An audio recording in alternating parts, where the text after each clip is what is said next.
روزے سے رخصت کس کے لیے؟ ہم سب جانتے ہیں کہ روزہ ایک فرض عبادت ہے.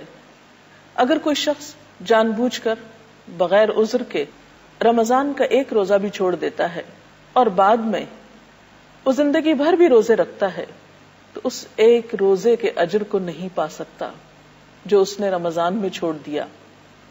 اس قدر اجر و ثواب کے باوجود اللہ سبحانہ وتعالی نے کچھ ایسی حالتوں میں روزہ چھوڑنے کی اجازت بھی دی جن میں روزہ رکھنا انسان پر بہت بھاری ہو سکتا ہے، بہت دشوار ہو سکتا ہے. ہمارے دین کا حسن ہی یہی ہے کہ وہ دین فطرت ہے، اس میں کسی بھی انسان پر ناروا بوجھ نہیں ڈالا گیا. قرآن پاک میں اللہ تعالیٰ فرماتے ہیں لا یکلف اللہ نفسا الا وسعها. اللہ تعالیٰ کسی نفس پر اس کی وسعت سے بڑھ کر بوجھ نہیں ڈالتا، اس کو تکلیف نہیں دیتا. بیمار کو بھی روزہ نہ رکھنے کی رخصت دی گئی ہے، لیکن بیماری کیسی بیماری ہو جس میں انسان روزہ نہ رکھے؟ یقیناً وہ بیماری جس میں روزہ رکھنے پر بیماری میں اضافے کا اندیشہ ہو یا جان جانے کا خطرہ ہو.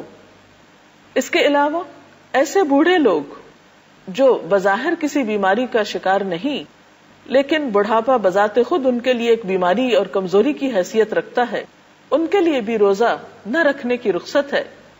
حضرت ابن عباس سے روایت ہے کہ بوڑھے آدمی کو روزہ نہ رکھنے کی رخصت دی گئی ہے، لیکن وہ ہر روزے کے بدلے ایک مسکین کو کھانا کھلا دے اور اس پر کوئی قضا نہیں ہے. اور بیمار شخص اگر صحت یاب ہو جائے تو عام دنوں میں وہ اپنے روزوں کی قضا رکھ سکتا ہے، یعنی گنتی مکمل کرنا ہوگی. اگر کوئی شخص کسی ایسی بیماری میں گھر گیا ہے جس سے اسے کبھی بھی صحت کی توقع نہیں تو اسے چاہیے کہ وہ رمضان میں ہی اپنے روزوں کا فدیہ ادا کر دے، اور ایک روزے کا فدیہ ایک مسکین کا کھانا ہے. تو اس طرح اگر وہ رمضان کے بعد روزوں کی قضا نہیں بھی رکھتا تو انشاءاللہ اس کا کفارہ ہو جائے گا. اسی طرح کچھ حالتیں ایسی ہیں جو براہ راست بیماری کے زمرے میں تو نہیں آتی لیکن بیماری سے قریب تر ہیں. مثلا حاملہ عورت یا دودھ پلانے والی عورت، ان کو بھی روزہ چھوڑنے کی اجازت دی گئی ہے. حدیث میں آتا ہے، حضرت انس بن مالک سے روایت ہے، نبی صلی اللہ علیہ وسلم نے فرمایا اللہ تعالیٰ نے مسافر کو روزہ مؤخر کرنے اور نصف نماز کی رخصت دی ہے، جبکہ حاملہ اور دودھ پلانے والی عورت کو روزہ مؤخر کرنے کی رخصت دی ہے.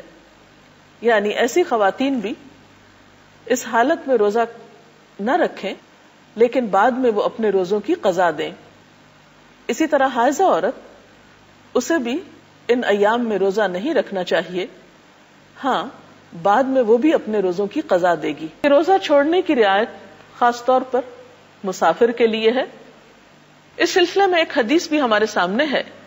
حضرت عائشہ رضی اللہ تعالی عنہا سے روایت ہے کہ حمزہ بن عمرو اسلمی نے نبی اکرم صلی اللہ علیہ وسلم سے پوچھا کیا میں سفر میں روزہ رکھوں؟ اور وہ کثرت سے روزہ رکھنے والے تھے. تو آپ صلی اللہ علیہ وسلم نے فرمایا اگر چاہے تو رکھ، چاہے تو نہ رکھ. گویا اس معاملے میں چوائس دے دی گئی کہ جو شخص استطاعت رکھتا ہو وہ روزہ رکھ بھی سکتا ہے اور جو چھوڑنا چاہتا ہو وہ چھوڑ بھی سکتا ہے. صحابہ کرام کا طرز عمل ہمیں کچھ یوں پتہ چلتا ہے کہ ان میں سے بعض لوگ روزہ رکھا کرتے تھے اور بعض نہیں رکھتے تھے، لیکن اس کے باوجود کوئی ایک دوسرے کو برا بھلا نہیں کہتا تھا. صحیح مسلم کی روایت میں آتا ہے، حضرت ابو سعید خدری بیان کرتے ہیں کہ ہم 16ویں روزے نبی صلی اللہ علیہ وسلم کے ساتھ جہاد کے لیے نکلے. ہم میں سے بعض لوگوں نے روزہ رکھا اور بعض لوگوں نے چھوڑ دیا. نہ روزہ دار نے بے روزہ پر اعتراض کیا اور نہ بے روز نے روزہ دار پر کوئی اعتراض کیا. یعنی دونوں ہی اپنے آپ کو درست سمجھتے تھے اور کوئی کسی پر عیب نہیں لگاتا تھا، چونکہ دونوں حالتیں درست حالتیں تھیں. اسی طرح ایک اور روایت میں آتا ہے، حضرت عبداللہ بن عباس روایت کرتے ہیں کہ نبی صلی اللہ علیہ وسلم نے رمضان کے مہینے میں مکہ کا سفر اختیار کیا. جب مقام قدید پر پہنچے تو آپ صلی اللہ علیہ وسلم نے روزہ افطار کر دیا اور لوگوں نے بھی ایسا ہی کیا. اس سے یہ بھی پتہ چلتا ہے کہ ایک مسافر اگر گھر سے روزہ رکھ لیتا ہے اور سفر میں اس کو نبھانے میں مشقت پاتا ہے تو اسے افطار کی بھی اجازت ہے۔ ایک اور روایت میں آتا ہے، حضرت جابر بن عبداللہ فرماتے ہیں کہ رسول اللہ صلی اللہ علیہ وسلم نے دوران سفر لوگوں کا ہجوم دیکھا۔ لوگ ایک آدمی پر سایہ کیے ہوئے تھے۔ رسول اللہ صلی اللہ علیہ وسلم نے پوچھا کہ کیا بات ہے؟ لوگوں نے عرض کیا، یہ شخص روزہ دار ہے۔ آپ نے فرمایا، دوران سفر روزہ رکھنا نیکی نہیں ہے۔ چونکہ رخصت ہے اس لیے کوئی بھی شخص مشقت میں پڑ کر اگر سفر میں روزہ رکھتا ہے تو ایسا کرنے سے کوئی نیکی میں اضافہ نہیں ہوتا۔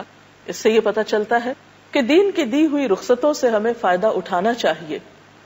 ایک اور حدیث کے مطابق اللہ تعالیٰ جس طرح انسان کے لیے پابندیوں کو قبول کرنا پسند کرتے ہیں، اسی طرح وہ اپنے بندوں کے لیے یہ بات بھی پسند کرتے ہیں کہ بندے اللہ تعالیٰ کی دی ہوئی رخصتوں سے فائدہ اٹھائیں، کیونکہ اللہ تعالیٰ سے بڑھ کر ہمیں کوئی نہیں جانتا، ہماری نفسیات سے اس سے بڑھ کر کوئی واقف نہیں، لہذا اس کو بہت اچھی طرح معلوم ہے کہ کون شخص کتنا بوجھ اٹھا سکتا ہے اور کس حال میں کیسا طرز عمل اختیار کر سکتا ہے۔ اس لیے جہاں کہیں رخصت کا معاملہ ہو وہاں رخصت سے فائدہ اٹھانا بھی نیکی ہے۔ تو یہ چند ایک صورتیں ایسی تھیں جس میں ہم دیکھتے ہیں کہ اللہ تعالیٰ نے اس فرض کی ادائیگی میں لوگوں کو رخصت دی ہے۔ نمبر 1 مسافر، نمبر 2 بیمار، نمبر 3 بوڑھے لوگ، نمبر 4 حائضہ، حاملہ اور دودھ پلانے والی عورت۔